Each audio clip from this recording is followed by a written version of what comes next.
Bon, alors on va faire un petit récapitulatif. On va faire un petit récapitulatif sur les quatre enfants et on continue sur le chemin. Donc on est à la page 23 et on parle donc des quatre enfants qui sont dans le Seder de Pessah. Alors comme on a expliqué la semaine dernière, il y en a 5. Il n'y en a que 4 qui sont marqués parce que ces 4-là sont dans le Seder. Il y a des gens qui ne savent même pas qu'il y a le Seder de Pessah. C'est pour cela qu'il y a le 5e. Ça, c'est ce que le Rabbi Lubavitch nous explique. Il y a aussi d'autres qui ne savent même pas que c'est Pessah. Il y en a qui ne savent même pas ce qu'il faut faire à Pessah. Donc il faut aussi aller les chercher pour qu'ils soient dans le Seder. Après, quand on est dans le Seder, il y a 4 possibilités. Il faut savoir aussi que ces 4 styles d'enfants, ces 4 sortes d'enfants par rapport à l'éducation. Il y en a qui sont chacham, ça veut dire qu'ils sont très intelligents, ils sont curieux, ils veulent connaître. Il y en a qui sont rachas, ça veut dire qu'ils sont très dynamiques, ils ont de l'énergie à revendre, et ils font plein de bêtises à cause de cette énergie. Il y en a qui sont tam, qui sont simples, qui ne se prennent pas la tête. Et il y en a qui sont chénon et d'alishol, qui ne posent pas de questions, sont très timides. Et les 4 sont dans le Seder de Pessah, parce que les 4 ont quand même un lien avec Pessah. Et après, la question, c'est comment nous, on va les éduquer. Alors, quand ils sont curieux, il faut leur donner, il faut leur expliquer même dans les détails. C'est pour ça qu'on leur parle de la ficomane, il ne faut pas manger après, etc. Quand c'est quelqu'un qui est rachat, il faut de temps en temps lui donner un petit coup. Alors, comment est-ce qu'on lui donne ces petits coups? Ça dépend. Alors, ici, dans la Haggadah, on voit comment c'est dit. Ma avoda azot lachem, donc le rachat, qu'est-ce qu'il dit? Qu'est-ce que c'est que tout cela que vous faites? Et on lui dit, puisque toi, tu t'exclus du peuple juif. Alors, puisque toi c'est toi qui veux sortir, parce que tu dis qu'est-ce que vous faites, alors tu dois lui faire grincer les dents en lui disant que c'est pour moi qu'on est sorti d'Égypte. Alors que si toi t'aurais été là-bas, c'est pas sûr que tu seras sorti. Quand on regarde la traduction littérale, c'est pas écrit si toi tu serais là-bas, si lui serait là-bas. Pourquoi on dit lui? Alors il y a plusieurs petites explications. C'est un peu comme ceux qui aiment bien poser des questions pour poser la question, pas pour avoir la réponse. Il y a des gens qui aiment bien poser des questions, puis après ils partent. Ils n'attendent même pas la réponse. C'est un peu la même chose. Ici, le rachat, il vient, il pose la question, il part. Donc on est obligé de parler à quelqu'un d'autre. La deuxième réponse aussi, c'est que si on veut réussir à toucher l'âme de cet enfant, si on lui dit toi tu ne serais pas sorti, ça va le casser. Donc qu'est-ce qu'on fait? On lui dit, tu vois, regarde, il y a d'autres personnes qui ont fait les mêmes bêtises que toi. C'est quoi la même bêtise que toi? C'est que tu penses que tu es libre, que tu peux faire ta vie et que tu vas quand même réussir sans suivre les lignes directives de tes parents ou de la Torah ou même du monde en règle générale. Tu penses que tu fais ce que tu veux, tu peux fumer, etc., et tu vas réussir. Regarde les autres qui sont été en Égypte, qui étaient dans leur galère.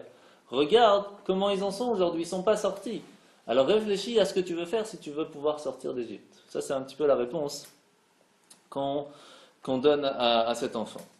De l'autre côté, il y a aussi une petite parabole qu'on parle. Il y avait une fois un mari qui rentre à la maison et sa femme lui a fait un très très bon repas. Et à la fin du repas, son mari lui dit, voilà, c'était très très bon, mais il manque les épices. Alors la semaine d'après, quand il revient à la maison, sa femme lui a fait un repas, mais que des épices. Il n'y a rien d'autre que des épices. Alors son mari lui a dit, je crois que tu n'as pas compris. La base du repas, c'est ce qu'il y a dans l'assiette. Les épices, c'est pour donner le goût. C'est la même chose avec le rachat. Il dit, bon, moi je veux ou ça. Je ne veux pas mélanger. Moi je veux faire la Torah parce que parle dans le cœur. Je crois en Dieu, j'aime bien Dieu, il est mignon, il est gentil. Mais moi personnellement, je ne veux pas faire la Torah. Simplement, je veux y croire. Ça suffit. Alors c'est un peu la même chose. C'est qu'il ne faut pas oublier qu'est-ce qui est le plus important. Et qu'est-ce qui est le plus important aujourd'hui? C'est l'action. Il faut faire la Torah. Il faut aller dans l'action. Alors par contre, quand c'est un enfant qui est tam, qui est plus simple, donc il veut simplement savoir, il est un tout petit peu curieux, il dit c'est quoi ce que vous faites? Alors à ce moment-là, on voit que dans la réponse, c'est écrit tam omer mazot, quand l'enfant il vient et dit c'est quoi? Et tu lui diras, d'une main forte, Dieu nous a fait sortir d'Égypte. Qu'est-ce que ça veut dire? C'est-à-dire qu'il y a des enfants, si on vient, on leur commence à leur dire, tu sais, Pessah, il ne faut pas manger de tramettes, il faut cachériser la cuisine, nanana, on rentre dans les détails des lois, il va être perdu. Alors qu'est-ce qu'il faut faire avec ces enfants? D'abord, il faut leur raconter l'histoire. C'est-à-dire que ça dépend chaque âge, ça dépend chaque style d'enfant. Si on rentre trop dans le détail, dans les restrictions, etc., il n'y a rien qui marche. Il faut d'abord raconter l'histoire gentiment, expliquer, aller vers lui Et après, doucement, doucement, quand il sera dans le move, alors à ce moment-là, on peut commencer à lui parler des détails. Mais si on rentre directement dans les choses difficiles, il va être perdu directement. Donc c'est pour cela que l'enfant simple, il faut y aller doucement. Après, quand on passe à She'eno Yodea Lishol, celui qui ne pose pas de questions du tout, c'est-à-dire que le pauvre, il est timide, même pas il est intéressé, il est juste là parce qu'il faut être là. Alors premièrement, c'est At Petachlo, ça c'est connu, c'est la maman qui doit venir, c'est pour ça que c'est au féminin, At Petachlo. Parce que quand le papa il est strict, la maman c'est le plus mignon, c'est le plus gentil, il va l'attirer. Et donc qu'est-ce qu'elle va lui dire? Vegadta levincha vayom ahu lemor, ba'avur ze Hashem, sa Hashem li betzetim mimitzrayim. Et tout de suite après, c'est ça qui est étonnant, Yachol merosh chodesh. Pourquoi c'est rapporté ces deux versets ensemble? Alors premièrement, qu'est-ce qu'on doit lui raconter? Regardez dans le texte en français. En ce jour-là, tu raconteras à ton fils et tu lui diras, c'est dans cette intention que l'Éternel a agi en ma faveur quand je suis sorti d'Égypte.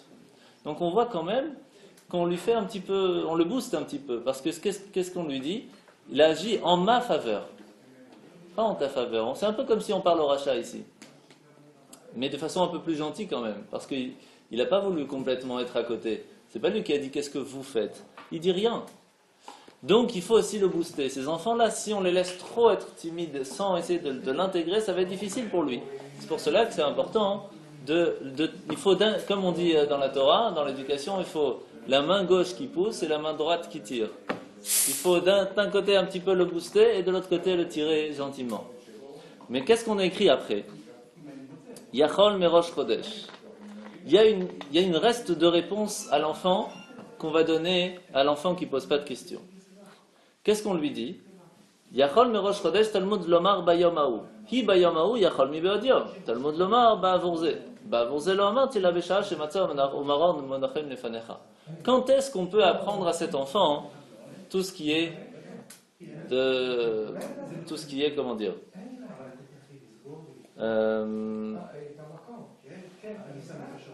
tout ce qui est de Pessah. Quand est-ce qu'on va lui apprendre à cet enfant? Il est timide. À quel moment? On peut se dire, il faut commencer déjà depuis Purim, un mois avant. Ou même si on ne commence pas un mois avant, au moins 10-15 jours avant, depuis Rosh Chodesh Nissan, quand on commence le mois de Nissan, on rentre quand même déjà dans le travail de laver la maison, etc. Est-ce qu'on peut déjà commencer avec lui à ce moment-là de lui expliquer? Non. Pourquoi? Alors il te dit, peut-être on peut commencer juste la veille. Tu dis non. Alors peut-être au milieu de la journée, quand on peut déjà plus manger du chametz. Tu dis non. Comment c'est écrit dans la Torah? Ba'avurze. Quand il y aura le zé, quand il y aura ça, de quoi on parle ça? Quand il y aura la matzah, le maror et tout à table. Qu'est-ce que ça veut dire? Il y a des enfants, si on va trop leur dire alors qu'il n'y a rien à manger et que tout ce qu'on va leur expliquer de Pessah, c'est qu'il faut tout laver, qu'il faut galérer et qu'il faut tout éplucher et qu'il faut tout cachériser. Si on leur dit ça, l'enfant il va dire mais laisse-moi tranquille, je suis bien avec ma PlayStation, qu'est-ce que je vais maintenant rentrer dans Pessah?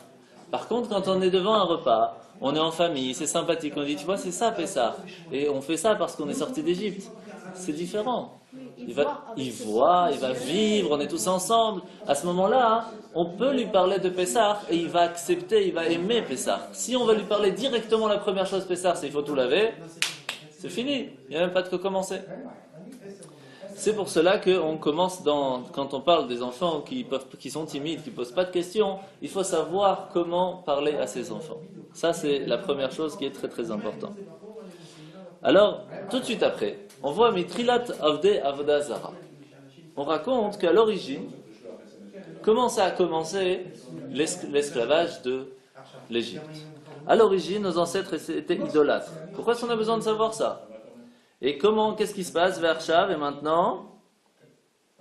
Kervanu Amakom Lavodato. Dieu nous a attirés vers lui, vers son service. Et on continue dans le texte et on voit Ba'avur Anahar Yashua Avotechem Me'olam. Terach Avi Avraham, Avi Nachor, Ve'avdu Elokim Acherim, Ve'ekachet Avichem, etc. Alors première chose, le mot hébreu en hébreu, c'est ivri. C'est comme ça, pour ça qu'on dit qu'avant ça s'appelait les Hébreux, après le don de la Torah on s'appelle les Juifs. D'où ça vient tous ces mots-là?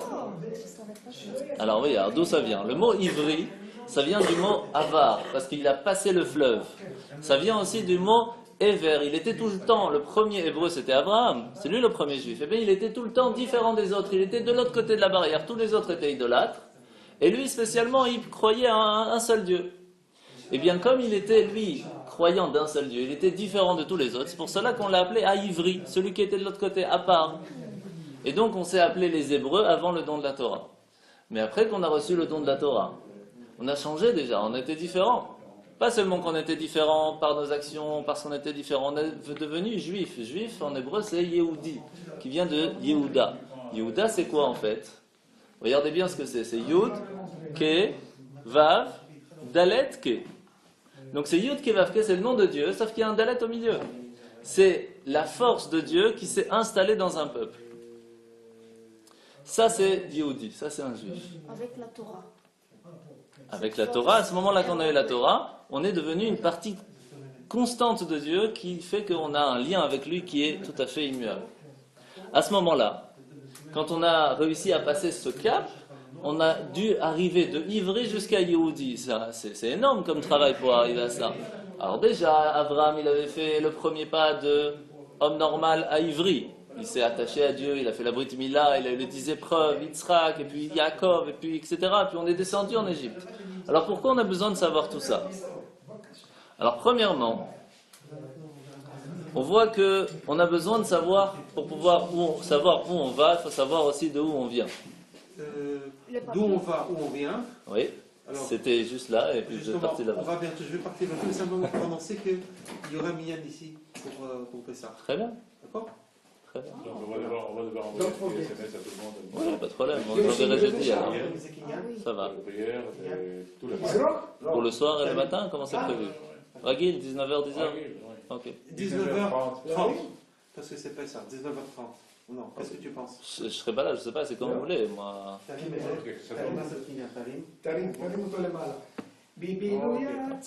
fait. Fais la vente de Hametz. Voilà, Gavin.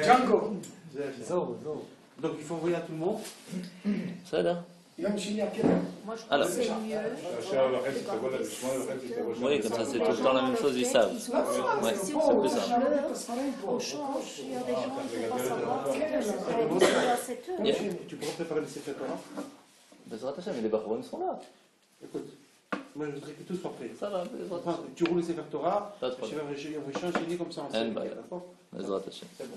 Allez, Yom Shini, Alors, qu'est-ce qu'on voit? Terach. Terach, c'est le père d'Abraham. On est à la page 24. Et il a commencé par dire à tout le monde, venez dans mon magasin, j'ai plein d'idoles à vendre. Donc on voit que les Juifs, ça a commencé déjà très tôt. Je vais prendre une agada. Akasha. Parce que je fais un seder maintenant. Hatzlacha. Et Abraham, il vient et il sort de la grotte et il dit, qui c'est qui a créé le monde? Peut-être c'est le soleil. Et il se dit, ça ne peut pas être le soleil, parce que le soleil, la nuit, il n'est pas là. Et un Dieu ne laisse pas son peuple tout seul. Peut-être c'est la lune, puisqu'elle est là la nuit, mais le matin, elle n'est pas là. Alors peut-être c'est les nuages est tout le temps là, mais le vent est plus fort que les nuages. Alors peut-être c'est le vent. Mais la montagne est plus forte que le vent, puisqu'elle arrête le vent. Mais alors peut-être c'est la montagne qui a créé le monde, mais c'est pas possible, parce que la montagne n'est pas partout. Donc en fin de compte, il s'est posé la question, il avait 3 ans, et il a réussi à comprendre qu'il y a un Dieu qui est au-delà de tout, qui gère tout ce monde. À ce moment-là, il est rentré à la maison. Il a vu son père qui vendait des idoles. Et il a dit à son père, comment tu peux croire que c'est des statues qui ont créé le monde, alors que tu sais bien que c'est pas possible? Et bon, bien sûr, c'était son business, donc il va pas lui dire oui, non. Mais en fin de compte, quand il va au Deleuze... Il pouvait dire entre nous. Ouais, entre nous, ouais. Puisque c'est business, pleasure is pleasure. Exactement. Mais il n'a pas osé, hein. Il n'y avait pas encore ce Il fallait pas tout dire. Donc, quand il est parti à Carrefour Terrar pour acheter quelques trucs, quand il revient à la maison, il y avait le temps, il y a quelqu'un qui est venu, une dame qui est venue amener de la nourriture pour bénir les idoles. Et... Est-ce que je peux prendre des documents? Prenez. Et ce n'est pas fini. Okay. Il n'ose pas. Je vais en réimprimer après, c'est pas grave. Tu l'as pris parce que je vais sur des gens. Ça va, allez-y. Akasha. Et donc, où est-ce qu'on était? Donc Abraham, il revient à la maison, il y a une dame qui vient, qui amène à manger à... Comment elle s'appelle? À une des idoles. Et elle part à la maison. Abraham, le temps, qu'est-ce qu'il fait? Il prend une batte de baseball, il casse toutes les idoles, et il laisse la nourriture en dessous de la plus grande idole. Et il met la batte de baseball dans la main de l'idole. Terach, il rentre à la maison, il dit, qu'est-ce que tu m'as fait là? Il dit, c'est pas moi, il dit, c'est l'idole. Il dit, c'est pas moi, c'est l'idole. Il dit, mais l'idole, ça bouge pas. Il dit, comment tu peux croire qu'une idole, ça peut créer le monde, ça peut amener la pluie, mais ça peut pas bouger pour se battre. C'est pas logique. Ça l'a fait réfléchir, et il a commencé à discuter, et ça a commencé un grand balagan, parce que c'était l'idolâtrie, c'était la base à ce moment-là. Qu'est-ce qui s'est passé? Avimelech, il est arrivé, il a dit à Terach, amène-moi ton fils, et qu'il se prosterne devant les idoles, sinon on le jette dans le feu. Il a dit, tu peux le jeter dans le feu, il y a Dieu. Et en fin de compte, Dieu l'a sauvé. Bon, je ne rentre pas dans le détail. Qu'est-ce à ce moment-là, ça a commencé véritablement, le moment où Abraham, il a dit, Ani Ivri, je suis différent. Je suis différent des autres, que le mot Ivri veut dire Ever. Ah, de l'autre côté de la barrière. À partir de ce moment-là, Dieu lui a dit, bon, très bien, maintenant tu veux véritablement commencer quelque chose de nouveau, véritablement donner un sens à la vie et se donner un sens à la création du monde, sache que ça ne va pas être si facile que ça. Il va falloir rattraper toutes les erreurs qui ont été faites avant. Pas que les erreurs que toi tu as fait, que ton père a fait, les erreurs que toute la création a été faite depuis le début, depuis Adam. Donc on va voir que même la tour de Babel va être, une partie des réparations de la tour de Babel va être dans l'histoire de l'Égypte. Donc tout, en fait notre but aujourd'hui, en tant que descendant d'Abraham, Yitzhak et Yaakov, c'est de réparer le monde entier pour pouvoir réussir à revenir au temps de Adam et Ève. Donc c'est pas évident comme travail qu'on a à faire. Alors pour ça, il nous a expliqué que comment ça fonctionne. C'est un petit peu comme une horloge, on avait expliqué la semaine dernière. L'horloge c'est quoi? On avait expliqué la semaine dernière? Je sais plus. Une montre, c'est le monde. Le monde, il a un but. Dans une montre, c'est quoi le but de la montre? C'est pas ce qu'il y a autour. C'est les aiguilles. Parce que les aiguilles nous donnent l'heure. Le but de la montre, c'est les aiguilles. Il y a un mécanisme derrière les aiguilles. Donc, qu'est-ce qui est plus important, les aiguilles ou les mécanismes, la montre? On a besoin de tout. Tout est ensemble. Mais en fin de compte, tout le monde t'entend. C'est pas grave. Et en fin de compte, comment on appelle ça? Donc, le plus important, c'est les aiguilles parce que c'est elles qui nous donnent l'heure. Mais le mécanisme est derrière. Sans le mécanisme, on n'aura pas l'heure. Exactement. Alors, qu'est-ce qu'on doit dire tous les jours? Tous les jours de notre vie, on doit se dire une phrase qui est très égoïste, mais à un point inimaginable.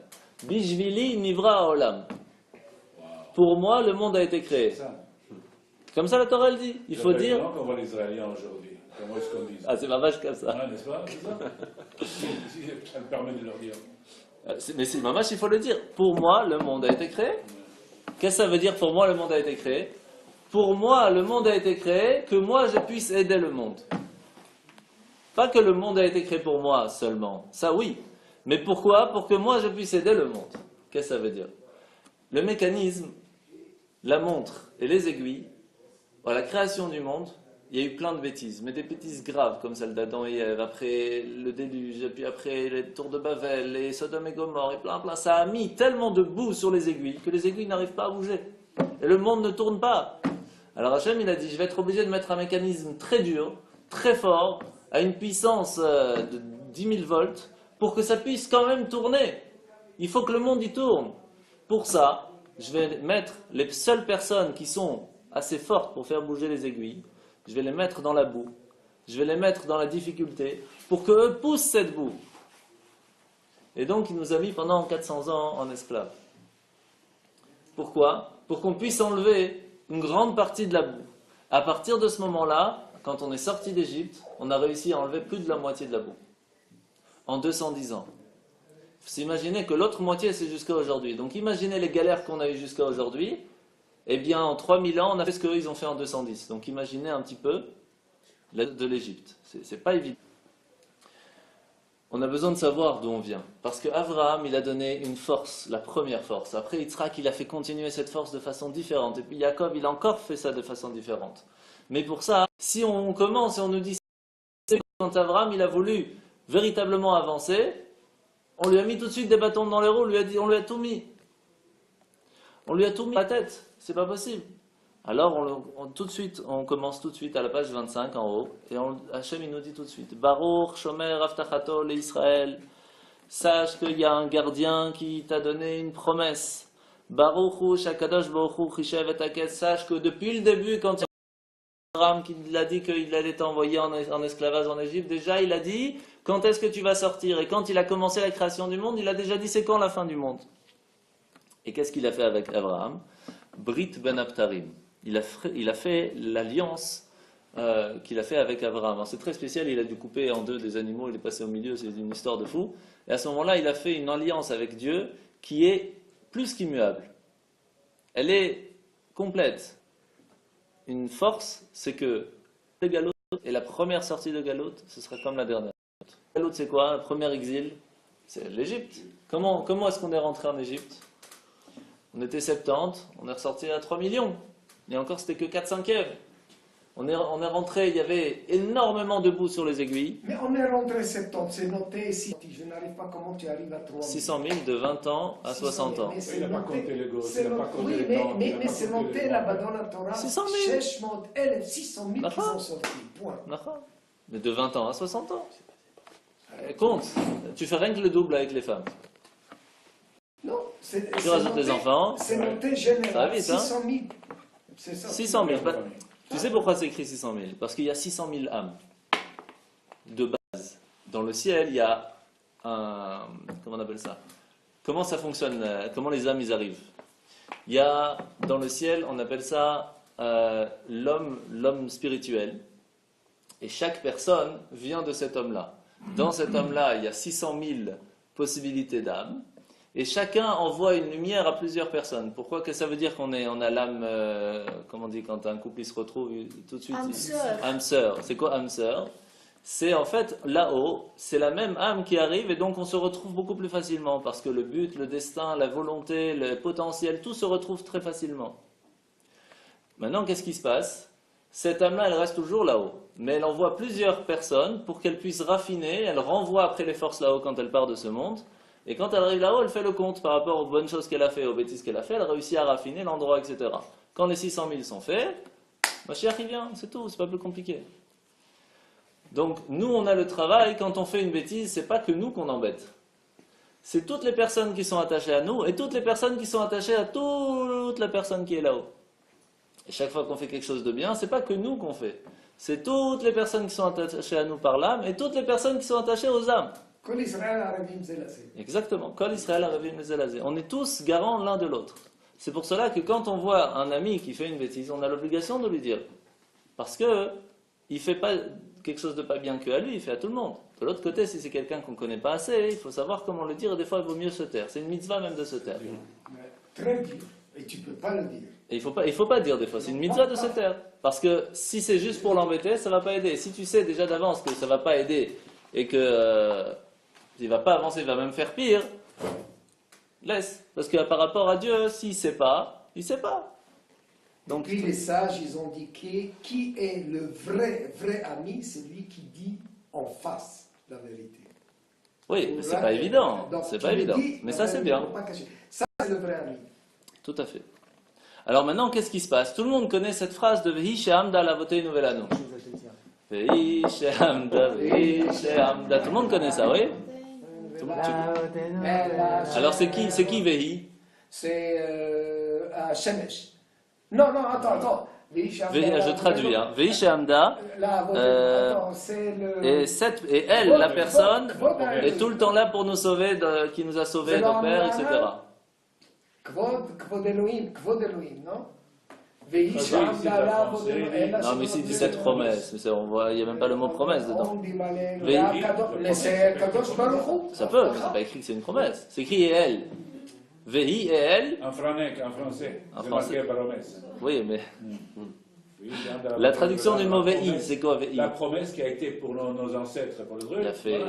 Parce que c'est qui de Hi? C'est de quelle promesse qu'on parle du texte qui est juste avant? Comme juste avant on parle de la promesse qu'Hachem il a donnée à Abraham, qu'il va toujours nous sauver, alors on dit Vehi, et cette promesse, c'est elle qui nous protège encore jusqu'à aujourd'hui. Sauf que le mot Vehi, c'est quoi Vehi?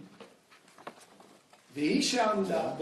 Vehi Shehamda, regardez bien c'est quoi le mot Vehi. Vehi, le Vav, c'est la valeur numérique de 6. C'est les 6 Sidrei Mishnah. Les 6 livres de Mishnah. C'est facile, c'est tout petit, c'est tout mignon, tout petit. Donc le Vav, c'est 6, c'est pour les 6 livres de Mishnah.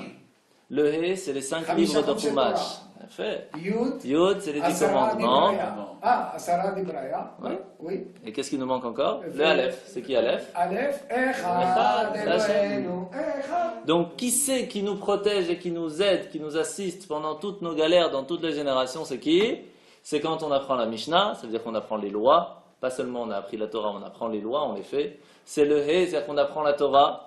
C'est les Yud, c'est qu'on fait les 10 commandements de base et on a toujours la confiance en Hachem. Si on a ça, alors Dieu il nous protège. Ça, c'est la base de Ve'ish Hamda. Pourquoi est-ce qu'on a besoin à ce moment-là de couvrir les matzot et de lever le vin?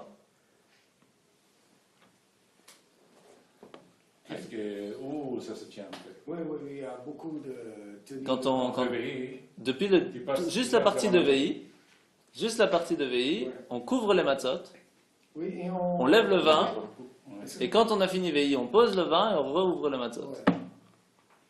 C'est beaucoup de trucs comme ça. Ouais. Pourquoi? Parce que vous savez que dans tous les fruits et les légumes, on peut toujours faire une greffe. On peut mélanger des fruits. Ah, ça va aller loin ça. Mais le vin ne peut pas être greffé. Tant qu'on reste attaché à Dieu et qu'on ne va pas se greffer avec des idolâtries, etc., alors Hachem nous protège. Il n'y a pas de secret. Tant qu'on reste attaché à Dieu, qu'on ne va pas essayer de chercher par-ci par-là, on est au top. On est autre. Mais, qu'est-ce que c'est écrit? Chez Lo Echad Bilvad Amad Aleinu Lechaletenu, et là chez Bechol Dor Vador. Pourquoi c'est écrit génération et En génération? présence. Génération en génération. Et Ouais. aussi dans le futur. On me dit. Il y a deux sortes. maintenant, En c'est Toutes fait, les temps. Toutes les temps. le truc c'est qu'il y a deux sortes d'ennemis dans nos générations. Il y a ceux qui veulent nous tuer physiquement. Il y a ceux qui veulent nous tuer spirituellement parlant. Et les deux, dans les deux, Hachem il nous envoie la guérison déjà avant la solution avant déjà la truc. זה לא מצילנו לידם, הוא לא אומר איפה הוא עושה את זה. מצילנו וזה נגמר. יפה. Je te rappelle dans אני 15 minutes. ב-25 באמצע, מה קרה? Ok, bye. כולם ביחד. כולם. בטח, כאשר זה וכל השטויות וכל הדברים. Alors, Yaakov et Esav, on a expliqué qu'il y avait plusieurs trucs. On a commencé par Abraham, après Yitzhak, après Yaakov. Et Yaakov et Esav, les deux, ils sont allés à la yeshiva jusqu'à 13 ans. Et c'est à 13 ans que ça a changé. Vous vous rappelez comment c'est possible? Parce que quand on a parlé des enfants, on ne dit pas il y a le Chacham, Racha, Tam, Shenel. On dit Echad Chacham, il y en a un, c'est un Chacham. Echad Racha, un, c'est un Racha. Echad Tam, pourquoi on dit Echad à chaque fois? Echad, c'est la valeur numérique de 13. Quand est-ce qu'on sait si un enfant il est parti sur le bon chemin ou pas? Ah, c'est 13 ans. Parce qu'avant, il n'a pas de Yetzer Tov. Le Yetzer Tov, c'est son père, sa mère, c'est ses parents. Le bon penchant d'un enfant, c'est ses parents, c'est lui qui le met un truc. À 13 ans, quand il devient adulte, c'est lui qui prend ses choix. À ce moment-là, on sait s'il est bien ou pas. Alors Yaakov et Esav, jusqu'à 13 ans, ils étaient à la yeshiva, le père il était là, c'était Yitzhak, je peux vous dire, c'était strict. Donc, il n'y avait pas de différence entre les deux. Et pourtant, à 13 ans, les deux ont changé. Alors comment on fait nous aujourd'hui pour savoir comment on peut faire pour nos enfants? C'est pas évident. Mordechai, excuse-moi. Oui. Quelle Torah exactement ils ont étudié à la yeshiva? Ah, ça c'est magnifique. Ouais, parce que je sais que la Torah, les 10 commandements, c'était plus tard. Alors, quoi exactement? Alors pour ça, tu regardes la question du Chacham. Ah, Tell me. Regarde la question du Chacham à la page 23. Chacham Ma'u Omer. Ma edut. במשפטים הזה לכם, מה אתם? Ma זה לכם? מה Qu'est-ce הוא qu'il dit? אומר? Ma מה edut הוא v'achokim אומר? v'mishpatim asher tzira Hashem Elokeinu etrem. Qu'est-ce que c'est que ces lois, ces commandements et ces préceptes que Hashem, notre Dieu, vous a ordonné? Donc il dit vous a ordonné, donc il s'exclut. Comme le rachat. Pourquoi le Chacham, on lui répond gentiment, le rachat, on l'envoie balader? C'est quoi l'histoire? Parce que, réponse simple, parce qu'il dit Hachem Elokeinu, notre Dieu. Donc il ne s'exclut pas. Il dit c'est notre Dieu, mais comme aujourd'hui je ne comprends pas, donc je ne fais pas. C'est pour ça que je dis vous faites. Est-ce que franchement, ça c'est la réponse simple, mais est-ce que franchement vous pensez qu'un Chacham, on parle d'un Chacham, c'est-à-dire quelqu'un qui a étudié la Torah, qui va faire la Torah, qui fait tout. Donc est-ce que c'est possible qu'un Chacham puisse dire c'est quoi toutes ces choses que vous faites, que moi je ne fais pas encore parce que je n'ai pas compris? C'est ça un Chacham. C'est comme quelqu'un qui vient, qui va chez le docteur, et il dit voilà, monsieur le docteur, moi j'ai appris un petit peu de la médecine, Donc maintenant, c'est où vous m'expliquez pourquoi je dois prendre ce médicament et comment il fonctionne, sinon je ne le prends pas. Et il ne va pas guérir. Le docteur, il est plus intelligent que lui, donc s'il lui dit qu'il faut faire, il faut prendre. Donc c'est quoi un chacham? C'est quelqu'un qui comprend, c'est quelqu'un qui sait, c'est quelqu'un qui fait. Donc c'est quoi la question ici qu'il dit? C'est quoi ces lois, ces préceptes et ces commandements que Hachem, notre Dieu, donc il ne s'exclut pas à 100%, mais il dit quand même, vous faites. La question du chacham, elle est très forte. Il dit, avant Matan Torah, quand on faisait la Torah, avant d'avoir reçu la Torah, ils faisaient la Brit. Ils faisaient Shabbat. Shabbat, c'est depuis bien avant. Ils allumaient les bougies, puisque Sarah et Rivka, ils allumaient les bougies. Yaakov, il mettait les tefilines. Shem et Ever, il y avait une yeshiva où ils apprenaient toute la Torah. Adam Arishon, il a écrit Sefer Yetzira, Sefer Hatzilut, tous des livres de Kabbale qu'on a encore aujourd'hui. On n'a que un qui nous est gardé, c'est Sefer Yetzira, les autres ont été perdus. Le Maral de Prague qui a fait le Golem, c'est avec ce livre. On l'a encore, on peut le trouver. C'est difficile, moi. C'est pas difficile. Là, toute la question, elle se pose. Comment est-ce qu'a été écrit le monde? Non, parce que... Comment est-ce qu'il a été créé le monde? C'est un autre jour, c'est pas le jour d'aujourd'hui. Aujourd'hui, on va avancer sur ça. Ouais. Ouais. Donc, en fin de compte, la question qui pose le Chacham, et on va finir avec ça, hein, c'est comment ça se fait qu'avant qu'on reçoive la Torah, quand on faisait une bonne action, il fallait faire l'action spirituelle pour pouvoir amener la spiritualité dans le monde. Mais quand on avait fini, ça repartait. Après Matan Torah, tu peux réfléchir à toutes les sortes de kabbales, de réflexions, de kavanot que tu veux. Si tu n'as pas fait l'action, tu n'as rien fait. Pour pouvoir amener la lumière divine dans ce monde, il faut faire une action matérielle. Et ça, il dit, je ne comprends pas. Étant donné que la base de la Torah, c'est quoi? C'est de faire parce que Dieu nous a demandé. Et c'est tout. Pourquoi, premièrement, il y a des différences? Parce que de toute façon, il faut le faire parce que Dieu nous a demandé. Et en plus, je ne comprends pas comment, quand tu vas faire une bénédiction sur un coca, ça va aider quelque chose. Que tu fasses la bénédiction sans le coca. Le but, c'est la bénédiction, c'est pas le coca. Et pourtant, tu bois le coca sans bénédiction, ça marche pas. Tu fais la bénédiction sans le coca, ça marche pas. Pourquoi il faut spécialement faire quelque chose de matériel qui douche sur du vin et la peau de bête pour faire des tefilines? Et si tu fais que les kavanot des tefilines et que tu prends tous les trucs de Kabbale et tu amènes toute la spiritualité que tu veux des tefilines tant que tu n'as pas mis, ça marche pas. Pourquoi? C'est ça qu'il veut savoir, le Chacham. Et qu'est-ce qu'on lui répond? On lui répond, après que tu as mangé la fikoman, le dessert, tu as mangé la matzah, ou tu as mangé le korban Pesach, il ne faut plus rien manger. Quel rapport? Dit parce que quand tu veux commencer à comprendre, à véritablement comprendre comment ça fonctionne la Torah, il faut d'abord que tu apprennes step by step, étape par étape. Si tu commences à apprendre trop d'un coup, ou alors que tu veux essayer de goûter à tout, tu vas rien attraper en fin de compte. Prends la ficomane, mange, profite du goût, ne mange rien d'autre après, et le lendemain, fais encore autre chose. C'est comme vous allez profiter du goût. Si vous allez l'utiliser plus, vous allez vivre avec ça. Si vous utilisez trop, vous allez plus aimer ça. Et ça vaut pour tout. Quand on veut faire trop, même dans les minagim, même dans les coutumes, si on prend le mot minag, c'est les mêmes lettres que geinom. Si on fait trop, on n'a plus de vie. Et geinom, c'est l'enfer. Si on fait trop, on veut faire trop fort la Torah, c'est pas bon non plus. Il faut y aller doucement. Donc, que à ce moment-là qu'on a compris, ça va. Et donc ça, c'est la réponse qu'on lui dit au Chacham. Avant le don de la Torah, le but c'était la spiritualité parce qu'on était en train de se baser avec Hachem. Après Matan Torah, on a eu un lien avec Hachem qui fait qu'à chaque fois qu'on fait quelque chose de matériel, que le but c'est ici dans ce monde, alors tu dois profiter du goût que tu as ici. Ok, donc tu vois qu'il y a deux différences entre la Torah d'avant et la Torah d'après. Mais bon, c'est long comme truc. Ok? Alors, est-ce qu'ils avaient eu le choix d'aller en Égypte? Puisque Hachem avait dit à Abraham, ils vont être 400 ans là-bas. Donc vous n'avez pas le choix. Et on le voit, c'est écrit Anu Salpi Adibour. C'est écrit. Regardez dans la page 26, tout en haut. Vayered Mitzrayma Anu Salpi Adibour. Ils n'avaient pas le choix de rien dire, ils ont été obligés d'aller. Pourtant, Yitzhak n'est pas sorti du tout d'Israël. Yaakov, quand il a voulu aller en Égypte pour aller voir son fils. C'est quoi? Grar. Ça veut dire? L'endroit chez Avimelech. Oui, mais c'est en Israël. Oui, il était un peu dans le sud. Oui, mais il est en Israël. Loin de... C'est pas le problème. Il est en Israël.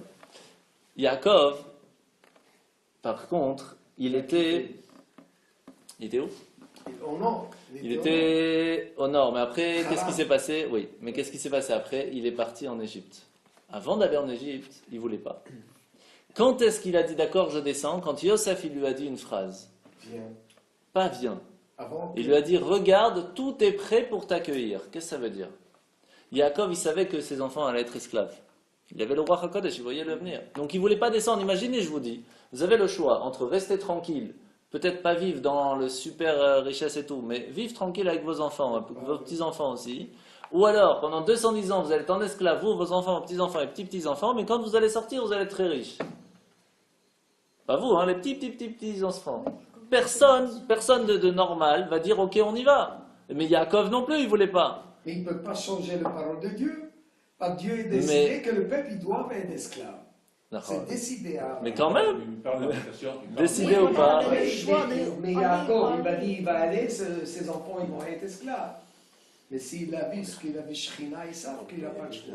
Okay. Parce que ce peuple. Oui, mais ça ne change pas. Hein. Je suis avec Ça toi. En fin de compte, Yosef, très rapidement, comme ça tu as la réponse. Donc Yosef, il a dit à son père, sache que quand Dieu il a fait la vente de Yosef, et que je suis arrivé chez Potiphar, et je suis allé en prison, et qu'en fin de compte je suis devenu vice-roi, et que maintenant il y a eu la famine, et que j'ai réussi à amasser l'argent du monde entier, et que tout se trouve en Égypte, alors il dit à son père, regarde, Hachem il a tout fait pour que je puisse devenir vice-roi, amasser l'or du monde entier pour que dans 210 ans il sorte avec. Alors qu'est-ce que tu penses que tu vas réussir à faire contre la volonté de Dieu? Ne cherche pas, Dieu il a déjà tout géré. Alors viens. Et là il a compris qu'il ne pouvait rien faire. Parce que toujours on se dit, on peut essayer de faire contre son destin. Ce qui est vrai, on peut changer. Même s'il y a une prophétie que Dieu dit clairement, on va mettre quelqu'un, il va ramasser, on peut changer. C'est ce que Yaakov voulait faire. Sauf que ça, cette partie-là, on ne peut pas dire que c'était bien. Mais il y avait besoin. Il y avait besoin parce qu'il y avait trop de boue. Et il fallait enlever cette grande partie. Et qu'est-ce qu'il a fait? Ça devait être 400 ans. Et Hachem, il a fait plus dur pour que ce soit concentré pour que seulement 210 ans. Ça, c'est ce qui s'est passé. Alors, qu'est-ce qui s'est passé après? Bimte me'at kemo shenemar beshivim nafesh yardu avadecha mitzrayima vata samcha Hashem elokecha kechovah shamayim larov. Ils sont descendus combien? 70. En Égypte, ils sont arrivés 70, ils sont revenus 3 millions. Ça vous rappelle quelque chose? Yaakov, il est parti chez Lavan tout seul. Il est revenu à combien? 70. De ces 70 est sorti 3 millions. C'est pour cela que tout de suite après, ou même avant, on va parler de Lavan. C'est avant même, non? Il n'est pas là. Si, c'est juste avant, c'est la page 25. En bas. Seulmad ma bikesh Lavan à Arami. On parle de Lavan avec Yaakov. Qu'est-ce qu'il a voulu faire Lavan? Il a voulu tuer Yaakov et donc tuer tout le peuple juif. Et on le met en rapport avec la sortie d'Égypte. Quel rapport? Parce que Yaakov il est parti tout seul, il est revenu à 70. De ces 70 est sorti 3 millions. Qu'est-ce qui s'est passé chez Lavan? Yaakov se fait exploiter chez Lavan pendant 14 ans. Après il travaille que 6 ans, il est plus riche que Lavan. Et donc il sort avec énormément de richesses. Ils sont arrivés en Égypte, ils étaient déjà très riches, mais quand ils sortent avec la richesse du monde entier. Donc c'est la même histoire. Et quand Yaakov il part de chez Lavan, qu'est-ce qui se passe? Lavan le court derrière pour le tuer, et pour prendre son argent et ses filles. Qu'est-ce qu'il fait? Hachem le stoppe. La même chose quand les Égyptiens courent derrière les Juifs. Hachem les stoppe. Donc il y a énormément de choses qui se ressemblent entre l'histoire de Lavan et Yaakov avec l'histoire de l'Égypte. C'est pour ça qu'on le ramène dans l'Agada. Sauf qu'il y a une différence énorme entre Lavan et Pharaon. Lavan, qu'est-ce qu'il voulait faire? Tuer Yaakov, physiquement. Pharaon, il voulait tuer que les garçons. Qu'est-ce qui est mieux? Qu'est-ce qui est pire? Les deux. Les deux, c'est deux différents. Lavan, il voulait tuer tout le monde physiquement. Pharaon, il s'est dit, si je garde les filles, dans 2 générations, c'est fini. Ils vont oublier la Torah. Donc il ne voulait pas tuer que le corps, il voulait tuer l'âme. Il a compris que pour pouvoir tuer le peuple juif, on ne peut pas tuer physiquement, il faut tuer l'âme. Comment c'est qu'il a compris? Parce que quelles sont les 3 choses qui nous ont fait sortir d'Égypte? Les 3 mitzvot. c'est qu'on a gardé nos habits, on a gardé la langue, on a gardé les noms. Pourquoi c'est important de garder le nom? Regardez Pharaon, quand il prend Yosef, il le nomme vice-roi. La première chose qu'il fait avec Yosef, Veshina et Shemo le Tzafnat Paneach. Il change son nom en l'appelant Tzafnat Paneach. Pourquoi? Parce que le nom en hébreu d'une personne, c'est son destin. C'est ça qui le relie avec Dieu. En lui changeant son nom, il le coupe de son destin et le coupe de Dieu. Et tant que les Bnei Israël gardaient leur prénom en hébreu, ils étaient attachés à Dieu, c'est comme ça qu'ils ont réussi à être sortis d'Égypte. Tant qu'ils restaient hébreux, c'est quoi hébreu? Ivri, c'est différent. Ils ont gardé la langue différente et les habits différents, ils étaient encore attachés à Abraham, donc attachés à Dieu. C'est tout simplement ces trois choses qui ont fait qu'on a mérité de sortir d'Égypte. Mais ça ne suffisait pas, parce que même s'il y a ces trois choses, il y a beaucoup de gens qui gardent la kippa de temps en temps, qui mettent de temps en temps les tzitzit, qui font attention à la tsniout, qui s'habillent bien, et qui parlent hébreu très très bien. Et même encore mieux que ça, je vais vous dire, ils s'appellent en hébreu, ils montent à la Torah. Et pourtant, on n'est pas encore super bien. On est tout à fait dans le monde. Alors comment on peut sortir de notre Égypte? C'est ça le problème de l'Égypte maintenant, c'est qu'on veut sortir de notre Égypte.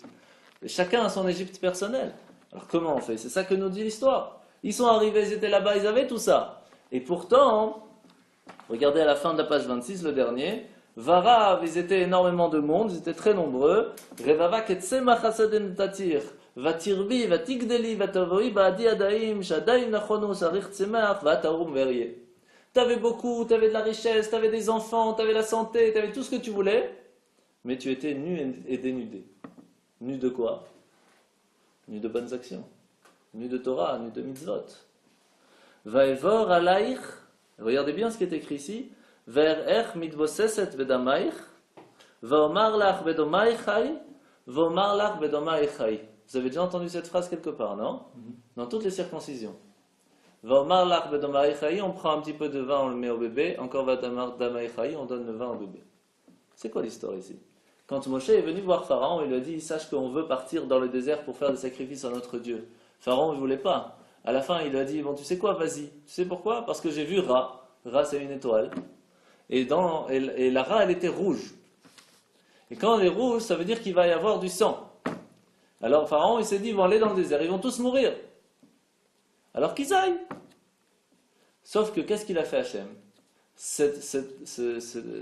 La force de l'étoile de Ra, qui était en sang, il l'a mis dans un sang de Kdusha, dans un sang de sainteté. Et c'est quoi les deux sangs de sainteté qu'il nous a donnés pour mériter de sortir d'Égypte et de rester en bonne santé dans le désert? Dam Mila et Dam Pessah. On a dû faire le sacrifice de Pessah et de mettre le sang sur les portes, et on a dû faire la Brit Mila avant de sortir la circoncision. Pourquoi les deux? Parce qu'il fallait montrer qu'on avait le courage d'être avec Hachem. Comment c'était courageux de faire la Brit Mila? Imaginez que vous venez d'envoyer 10 plaies à un peuple. Il est assez énervé, le peuple, quand même. Vous prenez leur Dieu, vous le mettez à côté de votre lit et vous dites aux Égyptiens, sache que dans 4 jours, je vais prendre ton Dieu, je vais le sacrifier à mon Dieu. Vous imaginez comment ils sont énervés? Ils prennent les armes. Et Dieu te dit, à la place de te préparer aux armes, tu vas faire la Brit Mila, tu vas être très faible, tu ne pourras rien faire, tu ne pourras pas bouger. Le 3e jour, ça va être encore plus dur parce que tu n'as pas 8 jours. On parle des gens, ils avaient 40, 50, 60 ans. Pour montrer que la seule chose qui te protège cette nuit-là, c'est pas toi, c'est pas tes armes, c'est pas ta maison, c'est pas ta porte, c'est pas ton coffre, c'est Dieu. Et c'est pour cela que ce soir de Pessah, ça s'appelle Leil Shimurim. C'est une nuit que Dieu nous garde. Et c'est pour ça qu'on ouvre la porte. Parce qu'à ce moment-là, on a prouvé à ce moment-là qu'on était en Égypte. On a brûlé le Dieu des Égyptiens devant leurs yeux. Et on était faible parce qu'on a fait la circoncision et on est sorti d'Égypte le lendemain d'une main forte et d'une main étendue. Ça, c'est la force de Pessah. Et si on veut nous sortir d'Égypte, voilà ce qu'il faut faire. Ce courage de confiance en Dieu, qui n'est pas évident. Hein. Parce que si aujourd'hui vous prenez un Coran, vous le mettez à la fenêtre et vous dites, voilà, dans 4 jours je le brûle, ça peut être chaud. Surtout ici. Surtout ici. Molenbeek. Juste à Molenbeek, il faut mettre là-bas une grande affiche. Pourtant, c'est ce qu'il leur a demandé. Et pire que ça, c'était leur Dieu. Là, on ne parle même pas du livre, on parle de Dieu. Et qu'est-ce qui s'est passé? Regardez en haut à la page 27. Et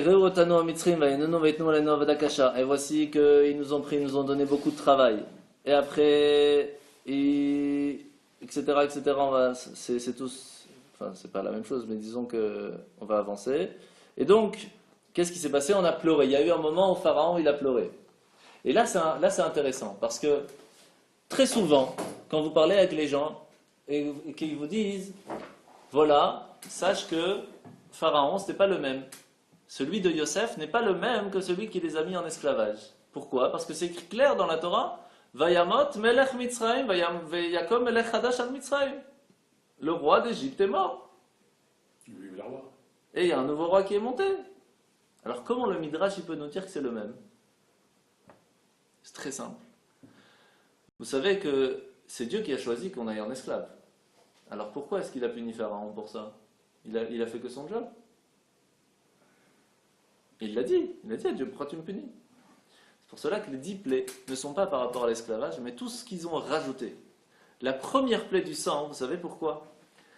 Parce que tous les jours, ils tuaient 150 bébés juifs pour se tremper dans leur sang, Pharaon, parce qu'il a eu la lèpre. D'où on sait ça? Quand on regarde dans d'autres endroits dans le Tanakh, on voit que c'est écrit Vayamot, il est mort un roi. On dit toujours son prénom sans le mot roi. Pourquoi? Parce que s'il est mort, il n'est plus roi. La seule fois où on voit Vayamot Melech, il est mort le roi, c'est d'un roi qui a eu la lèpre. Comme il était encore roi, mais il est mort par rapport aux yeux des autres parce qu'il ne pouvait plus rester dans son palais, il devait sortir, alors on dit il est mort aux yeux des autres, mais on l'appelle encore roi. De là on apprend que c'est le même roi qui était là, mais il a reçu la lèpre. Alors on dit Vayamot Melech Mitzrayim, le roi d'Égypte est mort, parce qu'il a reçu la lèpre d'une façon qu'il était cloîtré dans son palais. Et c'est à ce moment-là qu'il a commencé, parce que ses ministres ils l'ont dit, il faut que tu te trempes dans le sang, ça va te régénérer. C'était très comme ça avant. Et donc, à ce moment-là, ça a commencé la première plaie du sang à cause de ça. Donc c'est le même. Mais comment c'est possible qu'un roi qui a vécu avec Yosef, il a vécu avec Yosef, et pourtant il le lâche? Pourquoi? Parce qu'on peut faire tout ce qu'on veut. Tout ce qu'on veut. Qu'est-ce qu'on répond au rachat? Regardez ce qu'on répond au rachat.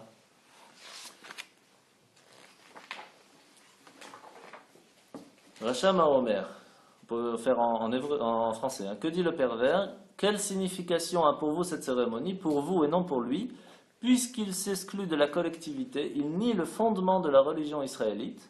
Et bientôt aussi agace-lui les dents et dit-lui, c'est à cause de cela que l'Éternel est intervenu en ma faveur lors de la sortie d'Égypte, en ma faveur et non en la sienne. Si lui y avait été, il n'aurait pas été sauvé. Comment on peut agacer les dents d'un enfant? On lui dit, regarde, c'est simple. Tu vois, eux, ils ont voulu faire des bêtises, ils n'ont pas voulu écouter, et ben voilà, ils sont pas sortis d'Égypte. Et alors? Qu'est-ce que ça nous change de savoir ça? Le rachat, hein, quand on arrive ici dans l'histoire de... C'était quoi la question? Juste avant? Comment il y arrive? Non, c'est le roi qui est mort là. Oui. Comment il a fait donc pour oublier complètement Yosef? Ah oui, c'est ça. Parce que le roi, comment expliquer?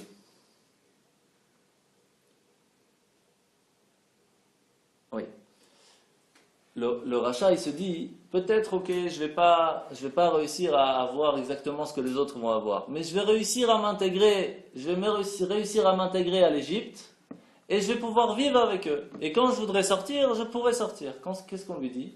Tu sais, il y a 4/5 du peuple juif qui se sont intégrés à l'Égypte. Ils avaient des magasins, ils avaient un travail, et ils avaient tout ce qu'ils voulaient, et ils avaient une place dans la hiérarchie, et il y en avait même qui étaient des prêtres, il y en a qui étaient super riches.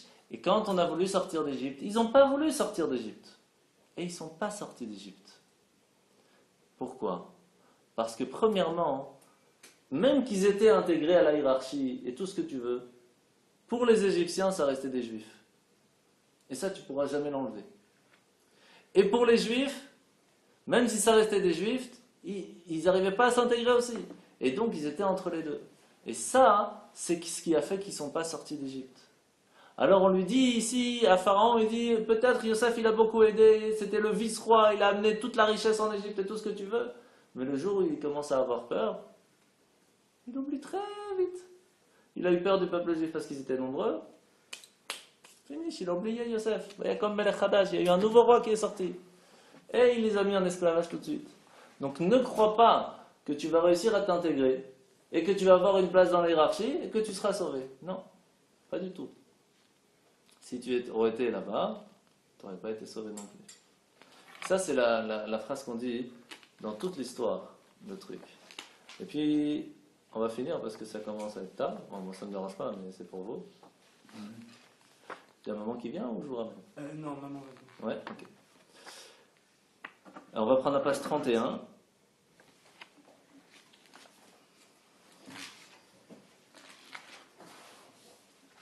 Vous savez d'où vient le bâton de Moshe quand même? D'où vient le? Le bâton de Moshe, c'est quoi son histoire? D'abord, c'était avec un serpent qui voulait. Oui, non, mais d'où montrer- vient ce bâton? Après, on s'en dit- L'origine de ce bâton? Vous avez déjà entendu parler, non? J'ai entendu parler, tu as déjà parlé. Ouais. Mais. C'est Hachem qui a donné à Adam, il a donné 2 cadeaux. Il a donné un habit Ouais. et un bâton. Ouais. Ce bâton, il pouvait faire des miracles avec. C'est comme une baguette magique, si vous voulez. Et ce bâton est passé sur plusieurs jusqu'à qu'il arrive dans les coffres de Pharaon. C'est étonnant qu'il t'arrive jusqu'à Pharaon. Avec, C'était prévu, et ça aussi. C'est arrivé par Noach qui a passé Hachem. Hachem s'est fait prendre par Avimelech. Avimelech qui l'a fait prendre par l'autre roi, je ne sais plus comment il s'appelle, qui a voulu jeter Abraham dans le feu, qui après s'est battu contre Esav, et il a rusé Esav, il a réussi à lui prendre. Esav s'est fait battre par Paro, et Paro l'a mis dans son coffre. Et après, quand Yitro il est parti, Pharaon lui a dit tu peux choisir un truc que tu veux. Il a pris le bâton. Depuis ce jour-là, on ne sait pas où il est l'habit. Parce que quand on mettait cet habit, tous les animaux nous obéissaient. Et donc, mais il a pris le bâton. L'habit, on ne sait pas où il est. Et ce bâton, il l'a planté dans son jardin. Et plus personne ne pouvait le prendre. Il était coincé. C'est de là que vient l'histoire de Excalibur dans Walt Disney. Et après, quand Moshe il est arrivé et qu'il a pris le bâton, c'est pour ça qu'Yitro lui donne tout de suite sa fille à marier. Et tout de suite, il comprend que, vous imaginez, en 3 jours, vous donnez votre fille à marier. C'est pas tous les jours. Ça peut arriver, hein. Ça arrivait il y a 8 ans. Donc, c'est comme ça qu'il a eu confiance en lui tout de suite. Alors, ça c'est l'histoire du bâton. Après, on dit Mof, Tims et Adam. Toutes les plaies, on les met au singulier. Sauf la plaie du sang, on la met au pluriel. Pourquoi? Parce que le sang, il l'a fait 2 fois. C'est quand les 2 fois il a fait le sang? L'eau en sang. Une fois avec les 10 plaies. Et une fois un peu avant. Vous savez que quand il était devant le buisson ardent, Dieu lui a donné 3 signes pour que les Juifs le croient. 2 qu'il a montré, un que c'était que pour lui. Il a mis la main sous son aisselle qui est devenue en lèpre, parce qu'il avait fait du lachon hara, il avait dit les Juifs vont jamais me croire. Comme il a fait du lachon hara, il a été puni tout de suite, mais après il l'a guéri tout de suite aussi. Et il a donné 2 autres signes. Il a donné le bâton qui se transforme en serpent, ça tout le monde connaît, et il a aussi montré de l'eau qui se transforme en sang. Et quand il a montré ça aux Juifs, c'est à ce moment-là qu'ils l'ont cru. Et comme il avait déjà fait l'eau en sang la première fois avec le buisson ardent, puis une deuxième fois avec les 10 plaies, c'est pour ça que cette plaie-là, elle est au pluriel. Toutes les autres sont au singulier. Après, il y a comment on appelle ça, les 10 plaies. Donc, comment on fait les 10 plaies? Il y a 3 façons comment on fait les 10 plaies. Ça va être ta maman, ça, à mon avis. C'est quoi les 3 façons? Je ne sais pas comment vous faites quand vous prenez le vin et que vous mettez dans une assiette. Quand on verse. les diplés. Ouais. On le trempe. Alors la Kabbale elle dit, sachez qu'il ne faut pas mettre le doigt. Il y en a qui mettent l'index, il y en a qui mettent le petit doigt. La Kabbale dit de prendre le verre et de verser. Il ne faut surtout pas toucher. Ah, Et très. Toujours étonné. oui, Il ne faut pas toucher. Il ne faut pas, c'est pas bien. Verser avec Il faut tu verses comme ça, goutte par goutte. Une goutte, dame, ouais, c'est Donc, pas voilà, ça. dans d'autres choses. Alors, qu'est-ce qu'il faut que ce soit, cette autre chose? Il faut que ce soit un bol ou une assiette, ce que vous voulez, qui soit ébréché. Venez, c'est pas fini. c'est quoi ébréché? Cassé un petit peu. Cassé? Ouais, il faut qu'elle soit cassée. Vous voulez apprendre un petit secret? Venez, asseyez-vous. Non. Un petit secret. Un petit secret mignon. Il est super mignon. si vous avez des voisins que vous voulez plus qu'ils habitent là, ou des gens que... Après, on voilà. jette ça à la toilette. Voilà, alors, Et alors, avec quand la vous faites les pensée- 10 plaies que vous versez, il faut le verser dans un bol cassé. Ah, ça, je savais pas. Pas en dessous, hein, sur le côté, hein, sinon Ouais. ça coule. Ok.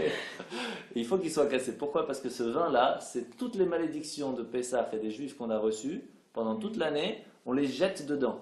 Toutes les 10 plaies sont dedans. Quand on prend ce vin et qu'on le met à la porte de quelqu'un, dans l'année, il déménage. Ça, je peux vous dire, ma femme, elle a essayé déjà sur son voisin à Paris. Dans l'année, c'était Il a fini. déménagé. Ah, c'est fini. 100%. J'adore. On en a une très spéciale, nous. Voilà. Par contre, faire attention si vous ne voulez pas l'utiliser. Bon, en général, on n'utilise pas ça, mais on peut.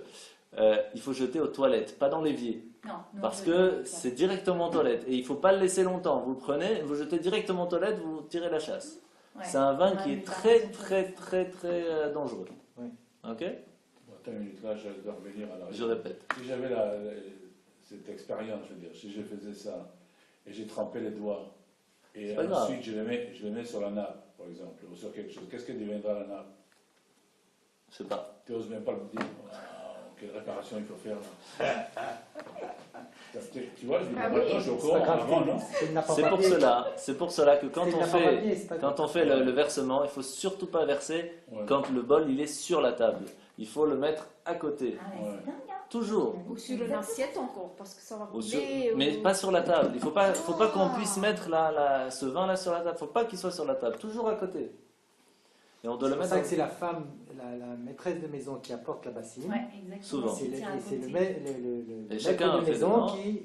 Qui verse. Et après on fait l'inverse. Et La c'est femme- pour toute la table. Ouais. Non, et après chacun fait. Chacun Oui, fait. chacun peut le faire aussi. Ah, chacun fait, ouais. Oui.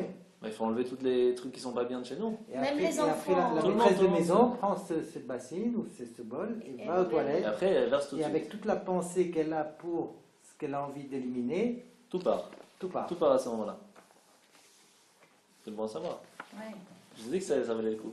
Ouais, mais je sais que ça vaut le Les coup. Algériens, les Marocains sont très Nous, on fait toujours ça, ouais. forts Ouais, pour ça. mais ouais, mes parents, ils ont toujours fait ça. Alors il y a eu combien de plaies en Égypte 10. C'est facile, c'est facile. J'ai eu peur, non, parce que là, il y avait une question Euh, piège ou pas Il y en a eu combien sur la mer? Ah, voilà, 500. Non. Ah, doucement, d'abord il y en a eu 50. il y en a eu 50, bravo. Ouais.